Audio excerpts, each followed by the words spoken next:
Sir IIT बाबा, अरे IIT बाबा को ऐसे ही घेर रखा है लोगों ने। आईआईटी बाबा के ऊपर सुनो थोड़ा सा। अच्छा, आईआईटी बाबा आपकी नज़र में अच्छे हैं या खराब हैं, आप बताओ। आप क्या समझते हो? बहुत सारी दुनिया ने रील्स बनाई है। मैं चर्चित टॉपिक्स पर रील बनाने से बचता हूँ हमेशा। हाँ, क्योंकि व्यूज बहुत आते हैं तो लोग बड़ा बनाते हैं उस पर। मैंने तो अक्सर एजुकेटर्स को देखता हूँ कि आईआईटी बाबा क्या कहते हैं, बताता कोई कुछ नहीं है। आईआईटी बाबा क्या बात कर रहे हैं उस फिलॉसफी से किसी को कोई मतलब नहीं है। उस पर मैथ्स के टीचर भी बता देते हैं, सब लोग बना देते हैं, कोई फिलॉसफी बच्चों से डिस्कस नहीं करते, उसमें ना कोई मतलब है। बस ये बताया आईआईटी बाबा। और अभी रील चल रही है तो देख के भाई गुरुजी कुछ बोलेंगे आईआईटी बाबा के बारे में। आपकी नज़र में क्या है? मस्त आदमी है जी, कुछ कह रहे हैं अच्छे नहीं है, तो सी कह रहे हैं खराब है। हाँ, तो यही बात है ना। तो व्यक्ति किसी को जो निर्धारित करते हैं वो अपनी समझ से निर्धारित करते हैं। किसी की फिलॉसफी कैसी भी सही, सामने वाला जो निर्धारित करने वाला है ना उसकी फिलॉसफी कैसी है, वो एंगल उन दोनों के बीच में इस बात पर निर्भर करेगा। सामने वाले की समझ विकसित नहीं है, सामने वाला कितनी भी बौद्धिकता की बातें कर ले कोई अर्थ नहीं। सामने वाला बौद्धिक, कहने वाला बौद्धिक, तो मजा आ जाए, मतलब नया रस पैदा हो जाए, तभी तो पैदा होगा। ऊपर ऊपर से कुछ जान लोगे तो कोई मतलब थोड़ी है। ऊपर ऊपर से कुछ सुना देखा और अपनी एजम्पशंस मान ली।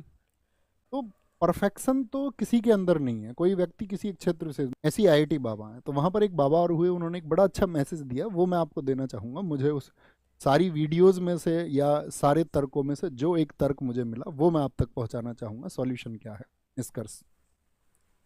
तो उन्होंने एक बात कही, जैसे कि भाई बहुत सारे लोगों ने बोला यार आईआईटी बाबा तो चरसी हैं, वो तो सिगरेट विगरेट पीते हैं।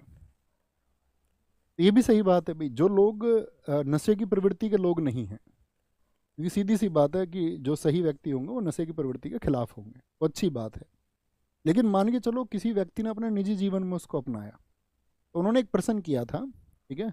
उन्होंने कहा कि भाई आपका बच्चा अगर बहुत बीमार है और उसको एक त्वरित इलाज की ज़रूरत है बहुत जल्दी, और वो इलाज उसको अभी मिलना ज़रूरी है। अब आपके पास दो डॉक्टर की चॉइस है, समझना मेरी बात को। वो उन्होंने कहा कि आपके पास दो डॉक्टर की चॉइस है। एक चॉइस तो ये है कि एक डॉक्टर ऐसा है जो शराब पीता है और सिगरेट भी पीता है, लेकिन उसका जो सर्जरी का सक्सेस रेट है वो 100% है, यानी 100% इलाज करेगा और ठीक करेगा। वहीं पे एक व्यक्ति बहुत ऐसी अच्छा धार्मिक प्रवृत्ति का है, और मान के चलो कुछ भी वो उस तरह की चीज़ें जो नेगेटिव है, नशा या कुछ भी, वेज नॉन वेज XYZ जो अभी आप कंपैरिजन करें, वो उस सब का सेवन नहीं करता है, और उसका जो सक्सेस रेट है वो है 30%। यानी 100 में से 30 इलाज उसके सफल होते हैं, 70 में वो विफल हो जाता है। आप अपने बच्चे को किसके पास लेके जाएंगे, ये मुझे बताएं। 100% वाले के पास में या 30% वाले के पास में, या विचार ही नहीं करोगे, ये देखोगे कि भैया कामयाब कौन है। तो ये जीवन की फिलॉसफी है।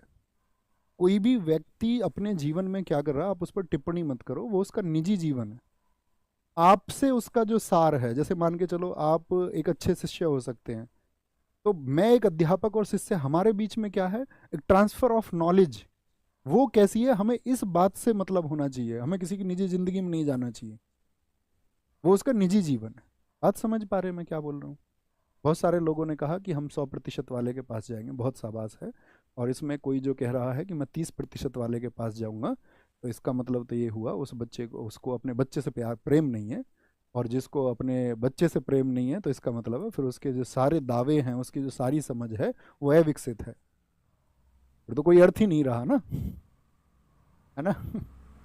ठीक है, इतना समझना है। वो किसी भी व्यक्ति का निजी जीवन है, आपको ये देखना चाहिए ट्रांसफर ऑफ नॉलेज में क्या चीज़ें आपके पास पहुंच रही हैं, आपको वो समझ पा रहे हो, आप उसको एक्सप्लोर कर पा रहे हो, नहीं कर पा रहे हो, नहीं तो कुछ और नहीं। यहाँ पर आए।